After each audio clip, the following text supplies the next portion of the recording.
Welcome to Daisha Breedlove Presents. And today I have a very special guest with me today. Jay Wills is in the building, y'all. How are you? How are you? Thank you for joining me today. Thank you for having me. It's an honor to be here. Yes, it's nice to see you 3 months later. But Yes. we've been quarantining, but it's nice to see you. How have you been?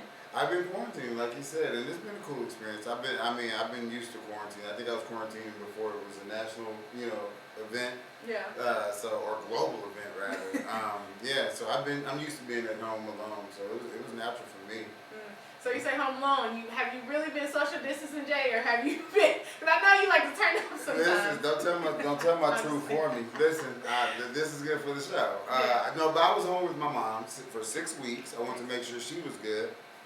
But we're moving into stage 3 this week of the reopening of California. So I've been transitioning as we've been reopening. I'm continuing to wash my hands, of course, wearing the mask and all of that good stuff. But I have not protested yet because of that though. Because I still do it with my mom a lot, and I feel like everybody out there is just really making themselves susceptible to contracting. So they're looking for that, what do they call it, herd immunity. Yeah. This is the perfect opportunity for that to happen. Look how many people are conjugating now. Yeah, definitely. But what about you? Well, I definitely, you know what, I'm not going to lie. At first, it was a new thing to me because, the world hasn't stopped like this in forever. So I'm sure it was shocking to everybody. Right. But, at first, it was a little rough. But over time, I realized that, I feel like this happened for a reason. Absolutely. I really did, and I feel like a lot of other people also need to kind of slow down and just kind of reset and, regroup, get your, your spiritual wellness and everything together. So, it's been pretty good, slowly, like you said, winding down.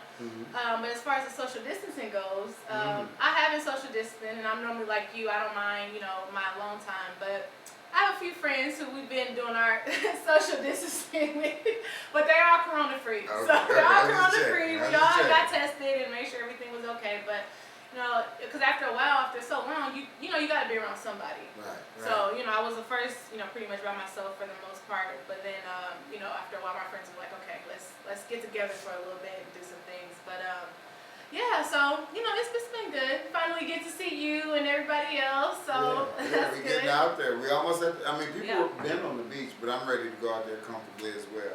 Yes. Do more than just exercise. We ready to lounge, on the beach. Yes, definitely. So, do you know anybody that actually got the COVID or? Yes. Oh, really? Absolutely. In fact, I do. I lived in New York 9 years. Oh, wow. So and also, I'm sorry to cut you off, but the statistics are really high. Statistics are very high in New York. Absolutely. So that was my concern when it first happened. I saw the numbers elevating. Yeah. Like at one point, they were back in March, they were dying like 800 people a day. Wow. Oh yeah, 800 people a day were dying in New York City. So y'all I was hear very that? concerned. 800 people a day. Right. No, this is very A real. day. I feel like people still don't take this real, and Exactly. I'm like, when I hear people, oh, the corona, no. I know people who perish from this. So I take it very seriously. My mom's 73 years old, and so I got her still on lockdown. Yeah. Mind you, they're still recommending that, although we're going to phase 3. Phase 3 does not include senior citizens or people with underlying health issues because they're still susceptible. Right now, like I said, they're looking at this potential mass herding immunity thing. Yeah. So are you saying like people over the age of 75 should still be quarantined, even though the world is slowly opening up? Oh yes, absolutely. Yeah. Absolutely. So if you're 75 and older, definitely make sure you're still quarantining because things are still going around. You just don't hear the media talking about it as much. So still be safe and be cautious.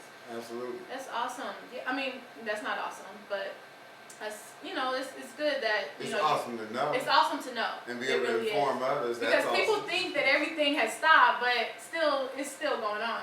Listen, it looks like that outside. I just went to the Slauson Swap Meet to get me some grease. And I did. I got a West Indian grease lady over there. Oh, so the Slauson's open. Oh, it's open. Okay. Oh, it was a line. Yeah. It was a line. I've never seen a line outdoors to Slauson. Like a long line. Like you would have thought there was no such thing as the corona. Because everybody was out. And I did not see a whole lot. I saw some face masks, but again, considerably, and I think this is what the government was pushing for anyway. Yeah. This whole thing might have been to incite this whole mass herding situation because we're out. Everybody's out. This protest did it for me. Yeah. I said the corona got to be over. Yeah, that's what I'm saying. The media stopped talking about it, but it's not really over. So still be cautious. But me personally, you know, this thing is definitely, I would say, it was rough at first, but it affected me in a major way because I actually lost my brother-in-law to this. Oh, wow. Yeah, and that actually happened in the past 2 weeks. Rest in peace, Diamond. I'm sorry to hear that.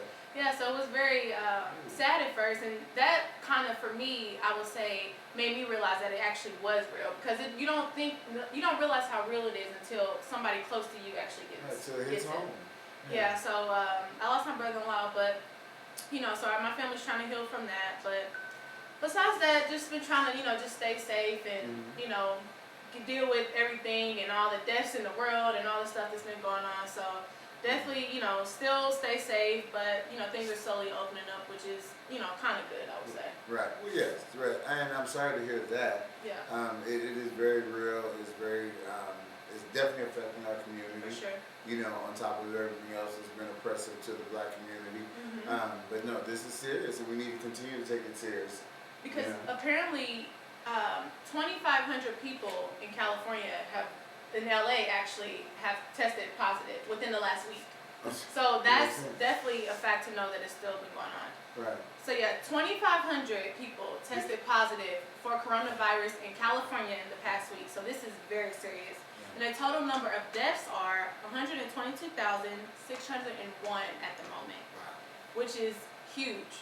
So yeah, that means it's definitely still going on. But so stay safe. But another thing that's currently going on right now is, you know, the whole George Floyd thing, which is very, very sad, especially for the African American communities.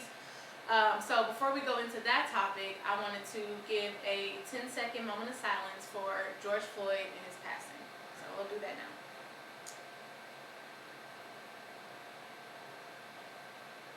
Okay. Rest in peace, George Floyd. You know, this is a really, you know, it's tough on everybody, not even just blacks, but just the whole situation. You know, it really affected me. By I don't know, did you see the video? I can't even watch the whole video. Here's the thing about the video to me. The video at this point, I feel like continuing to see that video and the optics of that is inciting more rage. It re-incites something in us, because if you don't feel anything when you see the video, you're dead. You're already dead. Yeah. So whatever that is, that thing that rises up in you when you see that, every time we see that video, that thing re-emerges, at least in me. Yeah. You know, so I think at this point, the entire world has seen the video. Yeah. And at this point, the media needs to help control the narrative. Yeah. And, you know, we've seen the video. I mean, the video was completely crazy. I mean, how long, the time that he was on his neck was completely unacceptable. Listen. I mean, it was really, really rough to watch. I mean, it was crazy, and it's sad that a death has to happen for everybody to come together, because if you think about it, how many African American deaths or just people getting killed by police in general are not filmed? Right, absolutely. So this one is actually filmed. It came out. It's good that it was on camera, but it's like this has been going on and it needs to come to a stop. Well, beyond needs to come to a stop,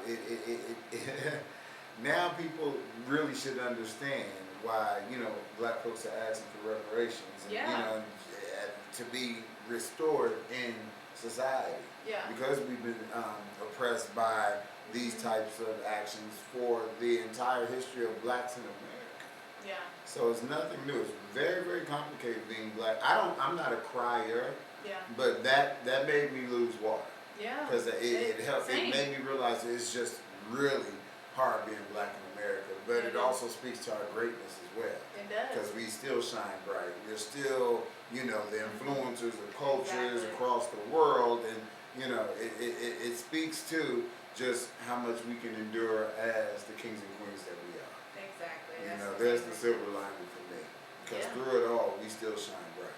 Yeah. Like a diamond. For sure. And I mean, And it's amazing how all 50 states are currently protesting right now. That is amazing. I mean, something in the air. It is. I mean, you have all types of people out there, not just blacks. You have whites. You have Asians for Black Lives Matter. You have all different types of people, and it's amazing. I mean, even though the COVID thing, we still got to be cautious, but it's amazing just to finally be around everybody who's feeling the same thing, and that this needs to come to an end. I mean, people are loving each other. Again, we have to reference the fact that this has impacted the world. Yeah.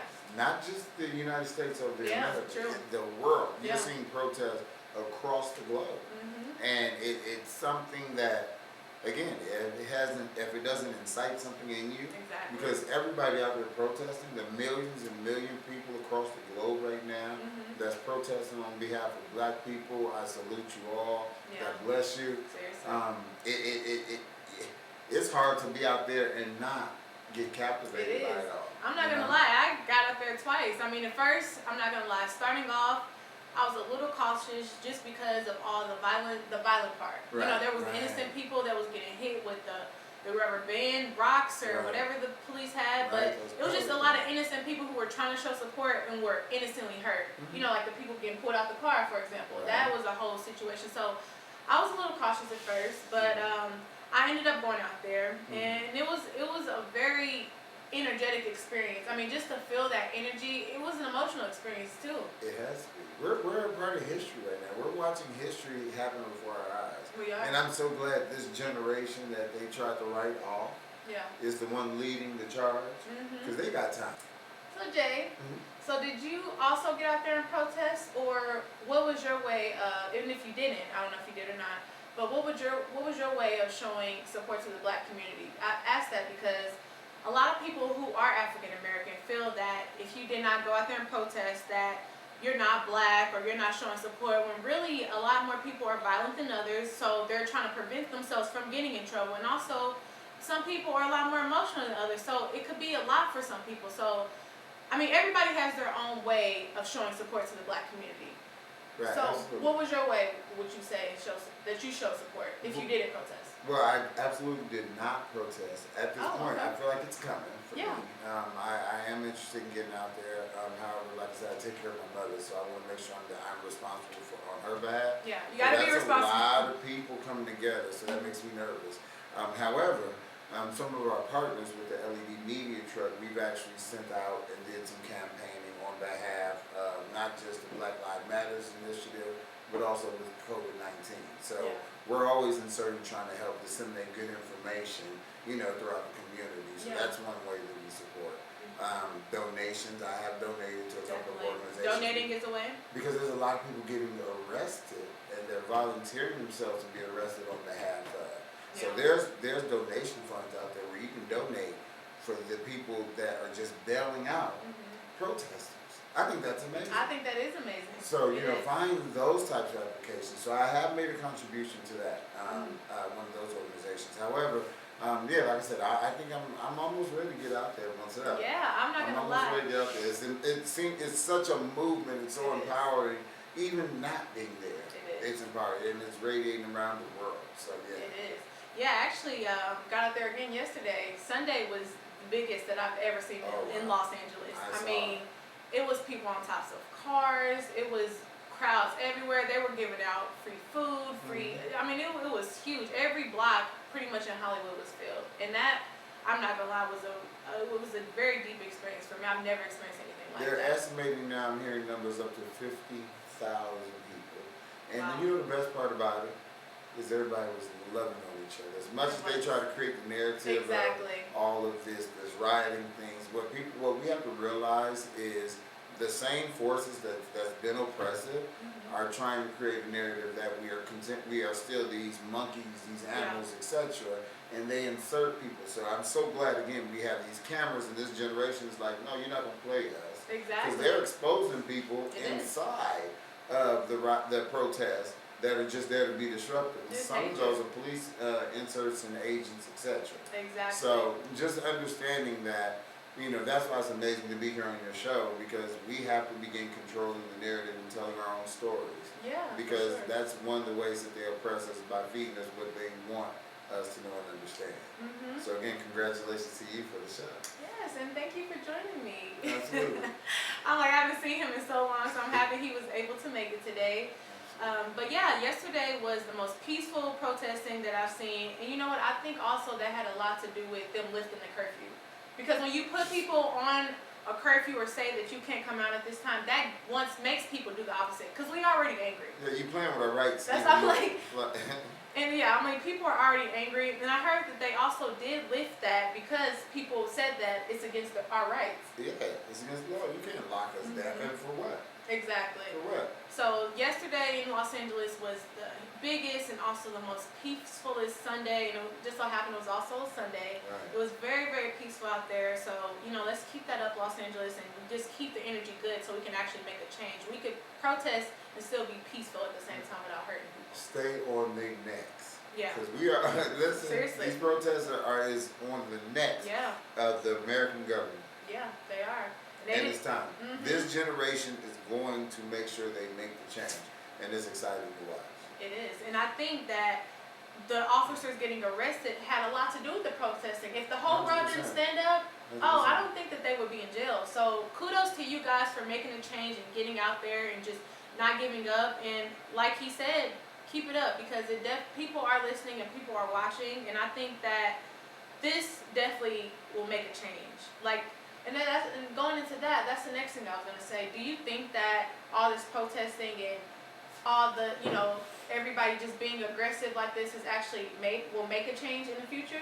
Because we've been, you know, African Americans we've been screaming out for a while now. Right. So do you think that this will really make a change? Well, I think there's levels to it.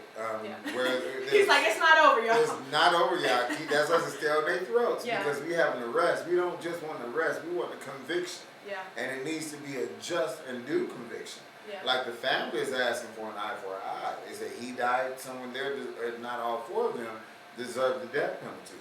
So I'm not going to hoorah over an arrest.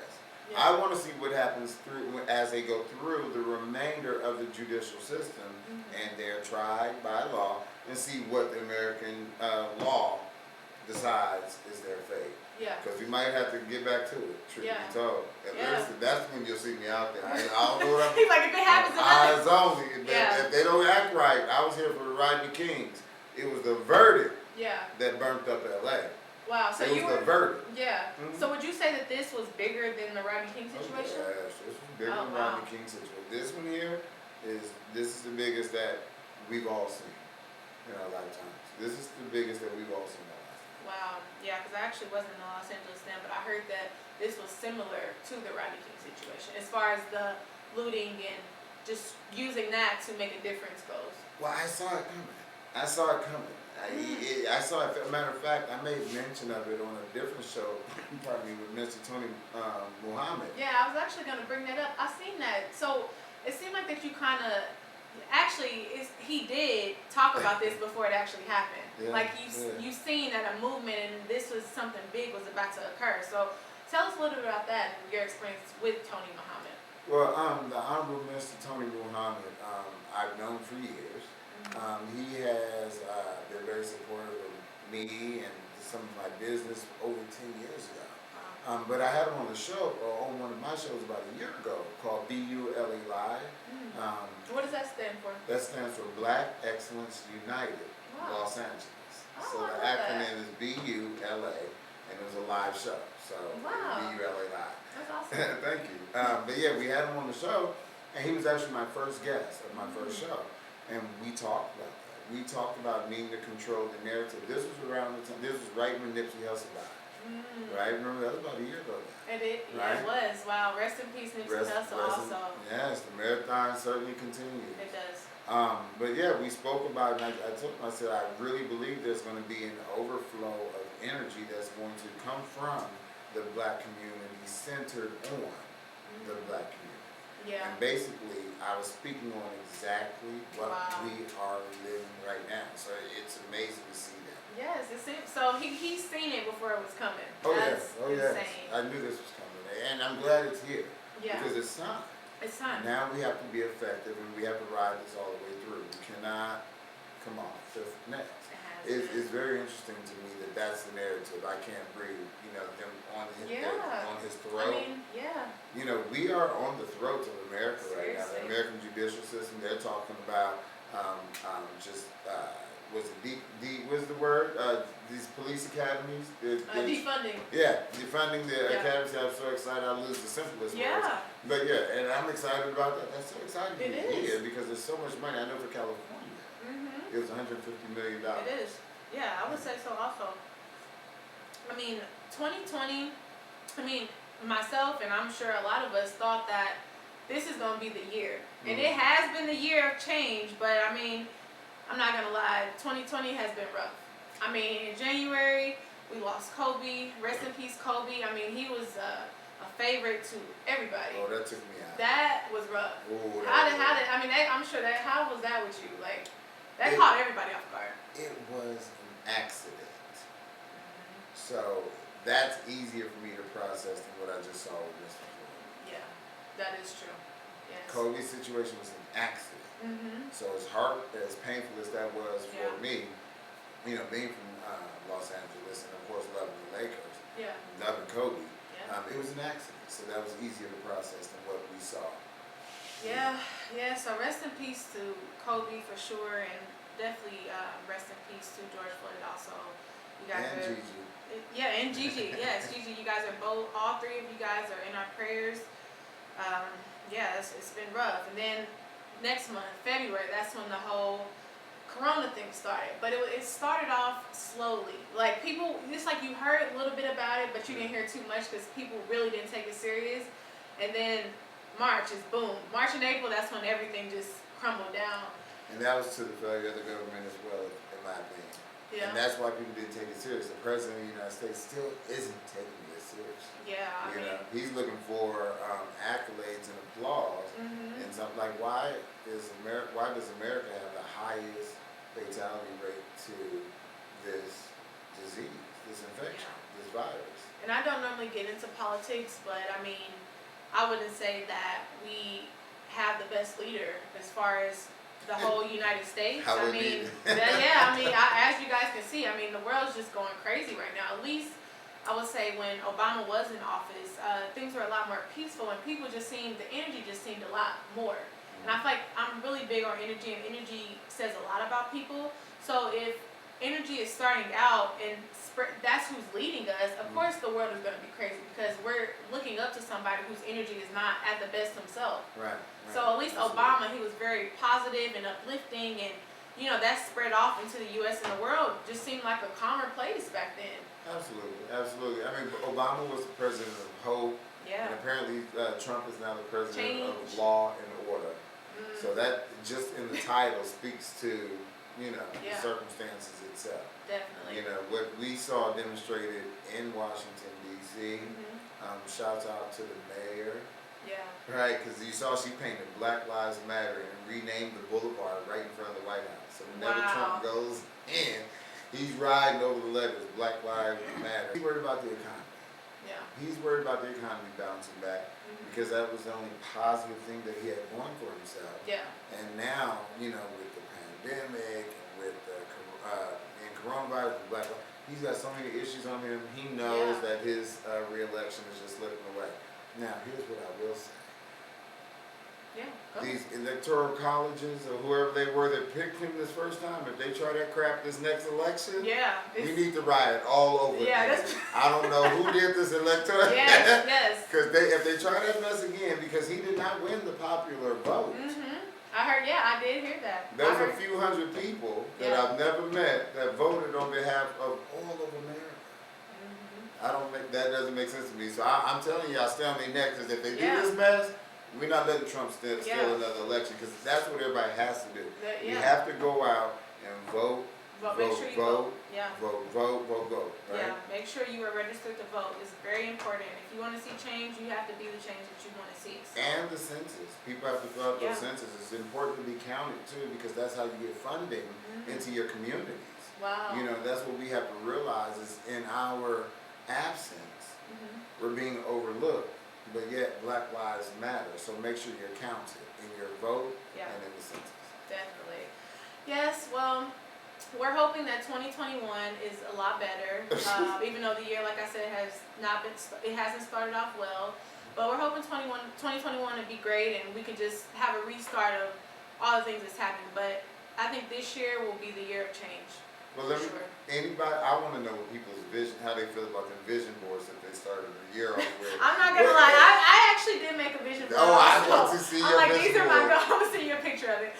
But I'm like, these are my goals. This is gonna be the year. Oh, we're gonna do the thing, and then here we are in June, and the world is just completely insane right now. Some people pay for vision boards. I feel they deserve a refund at this point. Yeah, I guarantee you none of this foolishness was on their vision board. It wasn't. That's what I'm saying. I'm like, I would have put a sign or something up if I would have known that it was gonna be like this. The whole first half of the year has been just turbulent. That's just all of it. Sure. So 2021 I hope is a lot better, and you guys, make sure you're registered to vote, and whatever your way of showing support to the African American community, do that. Do not let anyone persuade you into saying that you have to go out there and protest if you don't want to go out there, and if you are also afraid to go out there or feel a certain, emotion about being in that, in that mix. So whatever's your way, do that, and just stay safe, wear your mask. But I want to thank you, Jay, for joining us today, and thank you for, telling us your experience with the COVID situation, and also with the Black Lives Matter movement. So tune into next week's show, and we actually have a chef coming through, so stay tuned.